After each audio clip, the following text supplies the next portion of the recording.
Isak tangis Iman pecah saat melihat jenazah adiknya Jamal Nasrullah di Rumah Sakit Muhammad Husin Palembang setelah tewas menabrak truk tangki dalam kecelakaan lalu lintas yang terjadi di Jalan Letkol Nur Amin, Kecamatan Ilir Timur 2 Palembang. Menurut Iman, korban yang merupakan petugas honorer di Dishub Palembang akan pergi ke kantor, namun dikabarkan tewas oleh rekannya saat sepeda motor yang dikendarai korban menabrak truk tangki.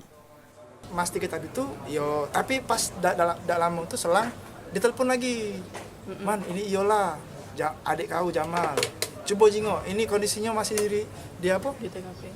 Di Bom Baru. Agak mungkin coba cek apa? Mungkin kemungkinan diantar ke rumah sakit umum. Iya benar. Walaupun sebenarnya aku udah cek muka, cuman aku merasa ini bukan mulai lagi. Ya.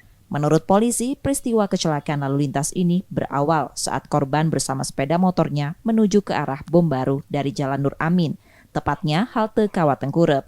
Kemudian di jalur yang sama datang truk tangki dari arah belakang dan membuat keduanya bersenggolan. Sopir truk tangki kini diamankan ke Polrestabes Palembang untuk menjalani pemeriksaan, dan truk tangki dibawa ke Pos Laka Lantas Musi 2. Kejadian di Jalan Kolonel Nur Amin seputar halte Kawat Tengkurep antara mobil truk yang datang dari arah Simpang Tengkurep menuju Sepong Pomal menabrak sepeda motor yang datang dari arah yang sama. Betul sekali, anggota dari Dishub Kota. Insiden kecelakaan kini dalam penanganan Satlantas Polrestabes Palembang. Reski Oktora, Muklas Diferensial, Kompas TV, Palembang, Sumatera Selatan.